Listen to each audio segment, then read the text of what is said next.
শিল্পপতিদের শ্রেণীশত্রু হয়ে তো আমরা একটা হলদিয়া একটা বক্তৃতা তৈরি করতে পারলাম, সেক্টর 5 তৈরি করতে পারলাম। শিল্পপতিদের বিয়েতে এত নেমন্তন্ন খেয়ে মমতা বন্দ্যোপাধ্যায় পশ্চিমবাংলায় দেখান না একটা নেল পলিশের কারখানা বানিয়েছে। তুমি তাকে টার্গেট দিচ্ছ যে 20 মিনিটের মধ্যে ঝড় হোক, জল হোক, বৃষ্টি হোক, যাই হোক, আকাশ ভেঙে পড়ুক, তোমায় খাবারটা বাড়িতে পৌঁছে দিতে হবে। কেমন? পৌঁছে দিতে গিয়ে যদি তার স্কুটারটা স্লাইড করে, বাইকটা স্লাইড করে, তার একটা অ্যাক্সিডেন্ট হয়, তার চিকিৎসাটা তুমি করাবে না? তুমি তোমার চেনা পরিচিত একজনকে দেখো তো হাত তুলে, যিনি এটা মনে করেন যে কালকে আমার একটা এমার্জেন্সি কিছু একটা দরকার হলে আমি যাবো নার্সিংহোমে, সঙ্গে সঙ্গে স্বাস্থ্যসাথীতে ভর্তি হয়ে গিয়ে আমার অপারেশন হয়ে যাবে।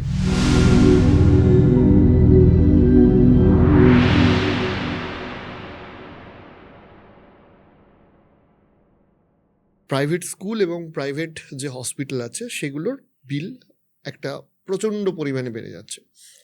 এইখানে না একটা মার্কেট ড্রিভেন পলিসি আর কমিউনিজমের একটা ক্ল্যাশ চলে আসে, যেখানে ধরো প্রাইভেট স্কুলের সলিউশন কেন বামপন্থীরা এটা ভাবছে না যে সরকারি স্কুলটাকে বেটার করতে হবে, কিংবা প্রাইভেট হসপিটালের অপশন হিসাবে কেন শুধুমাত্র সরকারি হসপিটালই কনসেন্ট্রেট হচ্ছে না, কেন? আমি জাস্ট শেষ করিনি। ধরো একটা বড় মাল্টি স্পেশালিটি যে হসপিটাল আছে, সে বলবে যে আমি যদি আন্তর্জাতিক মানের চিকিৎসা দিই আমাকে তো খরচটা দিতেই হবে। সেখানে কি আবার ফিরে সেই 60s বা 70s যে একটা অ্যালিগেশন ছিল যে বামপন্থীরা শিল্প বা শিল্পপতিদের একটা শ্রেণীশত্রু হয়ে উঠছে, সেটা ফিরে আসবে না? দেখো, এক হচ্ছে শিল্প আর শিল্পপতিদের শ্রেণীশত্রু কথা তুমি যদি বলো, শিল্পপতিদের শ্রেণীশত্রু হয়ে তো আমরা একটা হলদিয়া একটা বক্তৃতা তৈরি করতে পারলাম, সেক্টর 5 তৈরি করতে পারলাম। শিল্পপতিদের বিয়েতে এত নেমন্তন্ন খেয়ে মমতা বন্দ্যোপাধ্যায় পশ্চিমবাংলায় দেখান না একটা নেল পলিশের কারখানা বানিয়েছেন গত 15 বছরে, একটা সেফটি পিনের কারখানা বানিয়েছেন। শিল্পপতিদের বন্ধু হয়ে উনি খালি আম্বানির ছেলের বিয়েতে নেমন্তন্ন খেয়ে এসছেন। তার বাইরে তো বাংলার তো একটা বেকার ছেলের জন্য একটা কারখানা বানাননি। সুতরাং ওইসব বলে কী হবে? এত শিল্পপতিদের শত্রু হয়ে আমরা সেক্টর 5 বানিয়েছি, উনি শিল্পপতিদের বন্ধু হয়ে একটা সেক্টর 6-7 বানাতে পারলেন না তো। তোমার শ্রীরামপুরের এখানে যতগুলো কারখানায় ধোঁয়া উঠতো, এখন কি ওরে সেই কারখানার জমিতে তো রিয়েল এস্টেট হচ্ছে। সুতরাং ওটা তো যাই হোক, সে অন্য কথা। আরেকটা জিনিস আমি যেটা খুব ইন্টারেস্টিং, আমার খুব জিজ্ঞাসা করতে ইচ্ছা করছে, সেটা হচ্ছে যে তুমি যেটা বলছিলে যে অস্থায়ী কর্মীদের স্থায়ী পদে নিয়োগ, একটা তো সরকারি অংশের অস্থায়ী কর্মী আছে। আমি যে প্রশ্নটায় আসছিলাম যে এখন একটা বিশাল সংখ্যক মানুষ গিগ ওয়ার্কার্স, যে ধরো কেউ জোম্যাটো সুইগিতে ডেলিভারি করছে বা ওলা উবের ইত্যাদি, কিন্তু সেখানে একটা প্রশ্ন আছে। এই যে ইকোনমিটা চলছে, এখানে কিন্তু আমি অনেক ছেলেকেও দেখেছি যারা স্যাটিসফাইড নয়, আবার অনেককে দেখেছি যে তারা মাস গেলে 20-25 হাজার টাকা ইনকাম নিয়ে চলে আসে। তাহলে তোমরা যদি বামপন্থীরা যদি এখানেও একটা নিয়ন্ত্রণ আনার চেষ্টা করে, সেখানে তো ফিরছে সেই, আমি ধরে নিচ্ছি শিক্ষা এবং স্বাস্থ্যে আলাদা বিষয় ব্যাপার না, কিন্তু একজন গিগ ওয়ার্কার, ধরো তুমি তাকে টার্গেট দিচ্ছ যে 20 মিনিটের মধ্যে ঝড় হোক, জল হোক, বৃষ্টি হোক, যাই হোক, আকাশ ভেঙে পড়ুক, তোমায় খাবারটা বাড়িতে পৌঁছে দিতে হবে। কেমন? পৌঁছে দিতে গিয়ে যদি তার স্কুটারটা স্লাইড করে, বাইকটা স্লাইড করে, তার একটা অ্যাক্সিডেন্ট হয়, তার চিকিৎসাটা তুমি করাবে না? বা যদি সেখানে তার মৃত্যু হয়, তার পরিবার তোমার থেকে, তুমি তখন বলবে না অস্থায়ী কর্মচারী, ওর কোনো দায়িত্ব আমার নয়। তোমার একটা মানে মানে এটা কি বলবো, মানে 25 টাকার এগরোল পৌঁছে দিতে গিয়ে একটা ছেলের জীবন চলে গেল। ধরো আমি কথার কথা বলছি তোমাকে, এটা একটা এক্সট্রিম এক্সাম্পল দিচ্ছি, কিন্তু এক্সাম্পল দিচ্ছি। তখন তুমি বলবে যে ওর সাথে আমার লেনা দেই, তুমি তোমারটা বুঝে নাও। আমি এই জায়গাটাই বলছি, আমরা কখনো বলছি না যে দেখো মানে কালকে রাতারাতি সোভিয়েত ইউনিয়নের মতো একটা ব্যবস্থা তৈরি হয়ে যাবে যে তোমাকে রেশনে চাল ডাল মাছ মাংস থেকে শুরু করে সিনেমার টিকিট অবধি দেওয়া হবে। আমি কখনো সেইটার কথা বলছি না, কিন্তু আমি তোমায় বলছি যে এই যে পুঁজিবাদের মধ্যেও যে মানে মানবিক যে উপাদানগুলো সম্ভব, সেইগুলোকে কেন একটা সরকার সেগুলোকে ইয়ে করবে না, সেগুলোকে কেন এস্টাবলিশ করবে? কিন্তু সেই দিক থেকে তো দেখতে গেলে তৃণমূল সরকার বিগত 15 বছরে অনেকগুলো সোশ্যাল ওয়েলফেয়ার স্কিম এনেছে, লাইক স্বাস্থ্যসাথী, কন্যাশ্রী বা লক্ষ্মীর ভাণ্ডার ইত্যাদি। দেখো, স্বাস্থ্যসাথীর ক্ষেত্রে তুমি যদি বলো, আমি কখনো এটা এক কথায় উড়িয়ে দিচ্ছি না, আর আমি তো তোমার কন্যাশ্রী, লক্ষ্মীর ভাণ্ডারের ক্ষেত্রে বললামই যে এগুলো তো আমাদের তো বন্ধ করার কোনো প্রশ্ন নেই, এগুলোকে বরং আমরা এর মধ্যে পেতে যে কাটমানি সেটা বন্ধ করব। কিন্তু স্বাস্থ্যসাথীর ক্ষেত্রে তুমি যদি বলো আমাকে, স্বাস্থ্যসাথীটা বেসিক্যালি কি? সরকারের টাকায় সরকারি হাসপাতালে না গিয়ে সরকারের টাকাটা প্রাইভেট হাসপাতালে যাবে, তাই তো? মানে ধরো আমার কিছু একটা হলো, আমি প্রাইভেট হাসপাতালে চিকিৎসা করাবো, আমার বিলটা সরকার পে করবে প্রাইভেট মালিককে। The drainage of public money বা government's money into a private hand. তো এইটা আমাদের প্রশ্নটা এখানে এটাই ছিল যে স্বাস্থ্যসাথীটা আপনি যে করছেন, ওই টাকায় কেন পশ্চিমবাংলায় আপনি আরও সরকারি হাসপাতাল তৈরি করছেন না, গ্রামে গ্রামে, ব্লকে ব্লকে, বুথে বুথে? দ্বিতীয় কথা, দেখো ভাই, এগুলো না বলতে খুব ভালো লাগে, কিন্তু স্বাস্থ্যসাথী, তুমি আমায় বলো তো, তুমি তোমার চেনা পরিচিত একজনকে দেখো তো হাত তুলে, যিনি এটা মনে করেন যে কালকে আমার একটা এমার্জেন্সি কিছু একটা দরকার হলে আমি যাবো নার্সিংহোমে, সঙ্গে সঙ্গে স্বাস্থ্যসাথীতে ভর্তি হয়ে গিয়ে আমার অপারেশন হয়ে যাবে। কোন হাসপাতালে স্বাস্থ্যসাথীতে কী অপারেশন হয় আমরা জানি না। তুমি আমায় দেখাও দেখি, নামকে আস্তে এটা করে রেখেছেন। তুমি তুমি স্বাস্থ্যসাথীতে প্রাইভেট হাসপাতাল ছেড়ে দাও। আমি তোমায় বলছি অরিজিৎ, খুব মানে সাধারণ কথা, আজকে যদি আমাকে যদি আজকে বলা হয় কি, তোমাকে যদি বলা হয় ধর আমাদের পরিবারের কারোর একটা এমার্জেন্সি একটা একটা হসপিটালাইজেশন দরকার, একটা কিছু করতে হবে কোনো সরকারি হাসপাতালে, কেমন ভর্তি করতে হবে, সেখানে না ভালো কে ডাক্তার আছে খোঁজ নেওয়ার আগে আমাদের খোঁজ নিতে হয় আমার কে ভালো কন্ট্যাক্ট আছে। মানে কাউকে না ধরলে আমার হাসপাতালে একটা বেড হবে না। ইভেন প্রাইভেটে স্বাস্থ্যসাথী যদি ভর্তি করাতে হয়, আমাদের কাছে কত ফোন আসে, তারা আমরা কিছুই না, এমএলএ না, এমপি না, কিছুই না, কিন্তু যেহেতু একটা রাজনীতিতে আছি, লোকে মনে করেন যে পরিচিতি আছে, টিভিতে হ্যাঁ। দেখছেন ভাবছে যে বোধহয় অনেক পাওয়ার আছে, কিছু আছে। মানে এমন কোনো দিন যায় না যেদিন 10-12টা ফোন না আসে। যারা ক্ষমতা আছে নিশ্চয়ই তাদের কাছে আরও বেশি ফোন যায়, যে অমুক জায়গায় ভর্তি হতে এসেছি, স্বাস্থ্যসাথীতে নিচ্ছে না, বলছে স্বাস্থ্যসাথীতে। তুমি তোমার পেশেন্টকে নিয়ে যাবে হাসপাতালে, বলবে স্বাস্থ্যসাথী ভর্তি নেবে না, বলবে বেড নেই। তাকেই তুমি ঘুরিয়ে 5 মিনিট পরে একবার অ্যাম্বুলেন্সটাকে এক চক্কর ঘুরিয়ে নিয়ে যাও, নিয়ে গিয়ে বলো যে আমি এমনি ক্যাশে ভর্তি করাবো, কি আমার অন্য মেডিক্লেম আছে, প্রাইভেট মেডিক্লেম ভর্তি করাবো, সঙ্গে সঙ্গে ভর্তি হয়ে যাবে। তো এগুলো তো রিয়েলিটি পশ্চিমবাংলার। এটা কেন হয় না? এটাও একটা কারণ। আমি এখানে দেখো নাম করে বলবো না, তাদেরকে তো বিপন্ন করার কোনো মানে হয় না। আমাদের কাছে কত হাসপাতাল, নার্সিংহোমের মালিক ফোন করেন, 1.5 কোটি টাকা, 2 কোটি টাকা, 2.5 কোটি টাকা স্বাস্থ্যসাথীর ভর্তি কি নেয় সাধে, 1.5 কোটি টাকা, 2 কোটি টাকা, 2.5 কোটি টাকা স্বাস্থ্যসাথীর বিল তার পেন্ডিং পড়ে আছে। তো বলছে যে আমরা কী করে আর ভর্তিটা নেবো? বলছে আপনারা যদি একটুখানি পারেন এটাকে নিয়ে একটু বলুন, কোথাও ইয়ে করুন, আমাদের নামটা বলবেন না। আমরা ভর্তিটা নেবোটা কোত্থেকে? ভর্তি করবো, পেশেন্ট চলে যাবে, সরকার বিল দেবে না। আবার বিলটা দিলে কীরকম বিল দেবে? তুমি 4টে সরকারি অফিস ঘুরে ফুরে আলটিমেটলি নেতার বাড়িতে গিয়ে পৌঁছাবে, ক্যামাক স্ট্রিটে নেতার অফিসে গিয়ে পৌঁছাবে। তারপর সেখান থেকে বলে দেওয়া হবে যে হ্যাঁ 2.5 কোটি টাকার বিল স্যাংশন হয়ে যাবে, 1.5 কোটি টাকা এখানে দিতে হবে। তুমি রাজি হয়ে আসো, পরের দিন সকালবেলা তোমার অ্যাকাউন্টে তোমার চেক চলে যাবে, তোমার নামে তৈরি হয়ে যাবে। 2.5 কোটি টাকার তার যে হাসপাতালের হয়তো বকেয়া পেমেন্ট, ওই 2.5 কোটি টাকার মধ্যে সে হয়তো 1 কোটি টাকা রেখে 1.5 কোটি টাকা ক্যামাক স্ট্রিটে দিয়ে আসতে হবে। এসব আমরা জানি না কীভাবে কী সিস্টেমে চলছে পশ্চিমবাংলা। এখানে আরেকটা জিনিস আমি জিজ্ঞাসা করছি, সেটা হচ্ছে যে এই যে ধরো এত সংখ্যক কর্মী নিয়োগ, তুমি যে কথাটা বলছো, বা যাদেরকে পার্মানেন্ট করার কথা বলছো, পশ্চিমবঙ্গের সরকারের এখন একটা এই ধরনের কর্মী নিয়োগ করলে যেটা সমস্যা হয় সেগুলো হচ্ছে যে রেভিনিউর ওপর প্রচণ্ড প্রেশার আসে। তো রেভিনিউ যদি আলতু ফালতু খাতে খরচা না করে তাহলে প্রেশার আসবে না। আমাদের সরকারের সময় 12.5 লাখ সরকারি কর্মচারী ছিল, এখন মমতা ব্যানার্জি 4.5 লাখ কর্মচারী আছে।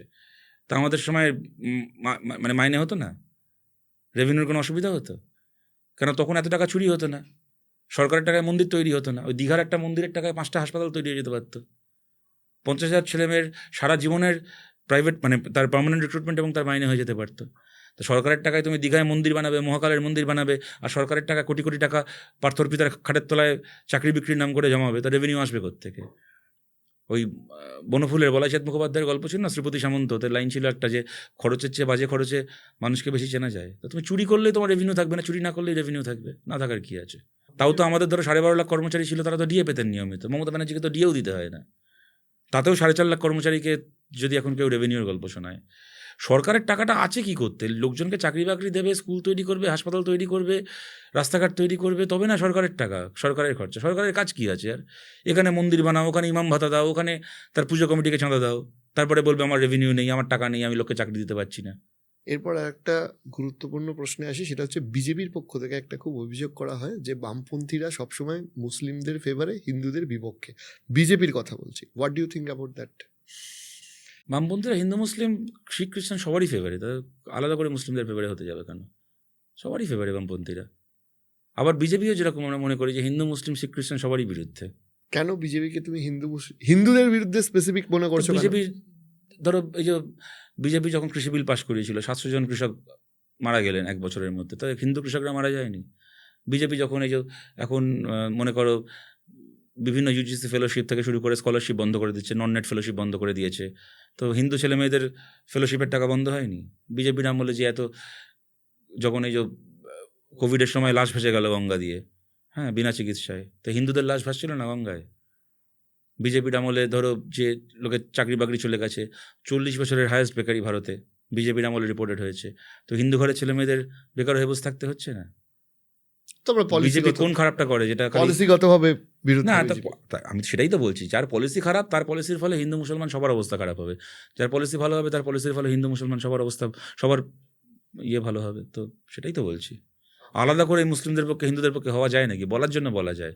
তো যে এই যে আমাদের মমতা ব্যানার্জি, উনি নাকি বিরাট মুসলিমদের পক্ষে। তো মমতা ব্যানার্জির আমলে পলিটিক্যাল ভায়োলেন্সে খুন হয়েছে, পুলিশের গুলিতে খুন হয়েছে, তুমি পশ্চিমবাংলার নামগুলোকে দেখো, যেগুলো খুব বড় খবর হয়েছে, একটার পর একটা তুমি দেখবে। আমাদের ধরো সৈফুদ্দিন থেকে শুরু করে মহিদুলদের কথা ছেড়েই দাও, এই যে ভাঙড়ে মুফিজুল আলমগীর খুন হলো পুলিশের গুলিতে, আনিস খান খুন হলো পুলিশের হাতে, আজকে মনে করো জলঙ্গিতে এনআরসির বিরুদ্ধে প্রতিবাদ করতে গিয়ে পুলিশের গুলিতে খুন হলো। খালি পুলিশের গুলিতে যারা খুন হয়েছে তৃণমূল আমলে, তুমি নামগুলো দেখো, নিশ্চয়ই সেখানে সুদীপ্তর নাম আছে, আরও নাম পাবে, কিন্তু পুলিশের হাতে খুন হয়েছে নামগুলো দেখো পশ্চিমবাংলায়। তৃণমূলের হাতে পঞ্চায়েতে খুন হয়েছে যে মানুষগুলো, নামগুলোকে তুমি দেখো, 100টার মধ্যে 90টা নাম মুসলিম মানুষের নাম, তুমি দেখো মিলিয়ে। লাস্ট খুব একটা ব্যক্তিগত প্রশ্নে যাই না, কারণ আমি বিশ্বাস করি যে একজন পলিটিক্যাল কেউ গেলেও আমি খুব একটা ব্যক্তিগত উত্তরে যাই না, তো প্রশ্নে যেতেই পারো। স্টিল আমি জিজ্ঞাসা করছি যে বিভিন্ন সময় তোমার সোশ্যাল মিডিয়া কিংবা বিভিন্ন মন্তব্যগুলো নিয়ে অনেক ক্ষেত্রে ভাইরাল হয়, অনেক বিতর্ক হয়। তো তোমার কি মনে হয় যে তুমি মাঝে মাঝে স্টুডিওতে গিয়ে একটু মাথা গরম করে ফেলো, যেগুলো না বললেই ভালো হতো? করি হয়তো, হ্যাঁ, কি করা যাবে আর, ঠিক। কিন্তু যেটা না বললেই ভালো হতো আমার খুব একটা হয়নি, সত্যি কথা বলতে, আজ অব্দি কখনো হয়নি বলবো না, দু এক ক্ষেত্রে হয়তো হয়ে থাকবে, বাট ভেরি রেয়ার। আমার সাধারণত কখনো মনে হয়নি যে এটা আমি বলে খুব ভুল করেছি, সাধারণত। তোমার এক্সপেকটেশন 26-এর ভোট থেকে? দেখো, আমি তোমার একটা কথা বলি, তুমি যদি আমার আমি যখন ভোটে প্রার্থীও থেকেছি, তুমি যদি আমার সেই সময়কারও যখন প্রচার চলছে বা কিছু চলছে, তখন যদি কোনো ইন্টারভিউ বা কিছু দেখো, যখন আমার জিজ্ঞেস করা হয়েছে যে কী রেজাল্ট হবে, কী হবে, তুমি কোনোদিন দেখাতে পারবে না আমি বলেছি যে আমি জিতবো, কোনোদিন দেখাতে পারবে না। মানে তুমি এখন হয়তো মনে মনে ভাবছো যে ভালোই করেছো জিতবো না বলে, আলটিমেটলি তো যেত নি। বাট না, আমি তোমায় বলছি কথাটা কি, ধরো সেই সময় না, মানে হয়তো জিতবো বলাটাই হয়তো উচিত ছিল, বা তাই সবাই করে থাকেন।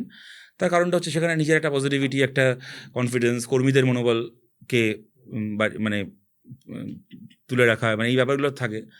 কিন্তু আমার সামহাও এটা মনে হয় যে এটা খুব, এর ফলে না মানুষের ডিসিশন নেওয়ার ক্ষমতায় কিছু আন্ডারমাইন করা হয়, যে মানুষ সিদ্ধান্ত জানানোর আগে আমি জানিয়ে দিলাম মানুষের সিদ্ধান্ত কী হবে। তো এটা আমি সাধারণত কখনো করি না, আমি কখনো এটা, তাই এরম ভবিষ্যৎবাণী বা এরম প্রফেসি আমি কখনো করিনি, আমি এক্ষেত্রেও করছি না। কিন্তু আমরা চাই, যেটা তোমায় বললাম এর আগে, যদি আমরা হারি, মানুষ দেখেছেন যে আমরা হেরে গিয়েও বাড়িতে বসে থাকিনি, যেভাবে রাস্তায় আছি সেভাবে রাস্তায় থাকবো। যদি আমরা জিতি, তাহলে কতগুলো কাজ আমরা করতে চাই, সেগুলো in what ever capacity even, যদি কিছু আসন নিয়ে বিধানসভায় যাই আমরা, তাহলে কথাগুলো বিধানসভায় বলতে পারবো। যদি প্রধান বিরোধী শক্তি হিসেবে বিধানসভায় যাই, তাহলে আরও অনেক জোরের সঙ্গে কথাগুলো বলে সরকারকে চাপে রাখতে পারবো। যদি সরকার চালানোর দায়িত্ব নিয়ে বিধানসভায় যাই, তাহলে তো সরাসরি এগুলো হাতে কলমে ইমপ্লিমেন্ট করতে পারবো। মানুষ যে ক্যাপাসিটিতে আমাদেরকে সুযোগ দেবেন, আমাদের যে লক্ষ্যগুলো, এই ব্যাপারে আমরা খুব নিশ্চিত, এই লক্ষ্যগুলোকে আমরা সেইভাবে ইমপ্লিমেন্ট করতে চাই সামনের দিনে। আমি শেষ প্রশ্ন করব, সেটা হচ্ছে আগামী 10 বছরে পশ্চিমবঙ্গের রাজনীতিতে সিপিআইএম, তোমার কি মনে হয়? তোমাকে যেগুলো বললাম সেইগুলোই, মানে এই কাজগুলোকে নিয়ে আমরা লড়ে যাব, এবং আমার বিশ্বাস যে এই 10 বছরে এর অনেক কিছুকে আমরা সফল করতে পারবো। তার কারণটা হচ্ছে আমরা মনে করি যে আজকের সময়ে বাস্তবতায় দাঁড়িয়ে আমাদের এই লক্ষ্যগুলো খুব সঠিক লক্ষ্য, এবং খুব মানে বৃহত্তর সমাজের একটা বড় অংশের মানুষের জন্য প্রয়োজনীয় লক্ষ্য।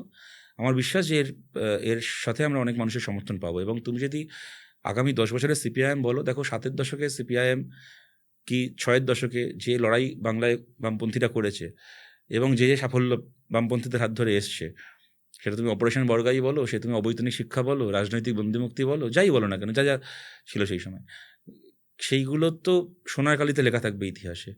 কিন্তু আজকের এই 2025-26 সালে আমরা 70 দশকের কমিউনিস্ট পার্টি তৈরি করতে চাই না। আজকের দিনে দাঁড়িয়ে আমরা আজকের তারিখের কমিউনিস্ট পার্টি তৈরি করতে চাই, আজকের পৃথিবীতে মানানসই, আজকের কন্টেম্পোরারি রিয়েলিটির সঙ্গে মানানসই কমিউনিস্ট পার্টি আমরা তৈরি করতে চাই। এবং যেটা আমি এর আগেও একটা প্রসঙ্গে বলেছিলাম, এই কমিউনিস্ট পার্টি তৈরি করার জন্য যে মানুষের সাথে এতদিন অবধি আমাদের কোনো যোগাযোগ হয়তো ছিল না, সেই মানুষকেও সঙ্গে নিয়ে, সবাইকে যে পার্টি মেম্বার হতে হবে, সবাইকে কালকে থেকে দেওয়াল লিখতে হবে আমাদের সঙ্গে, গণশক্তি দিতে হবে, বাড়ি বাড়ি গিয়ে মিটিং করতে হবে, মিছিল করতে হবে, এমন না। কিন্তু বৃহত্তর যে একটা পার্টি ফ্যামিলি, পার্টি সোসাইটি, তার অংশীদার আরও বড় অংশের মানুষকে করে আমরা আধুনিক দিনের সঙ্গে মানানসই একটা আধুনিক কমিউনিস্ট পার্টি আমরা তৈরি করতে চাই, এবং সিপিএম সেই চেহারাতেই থাকবে সামনের দিনে।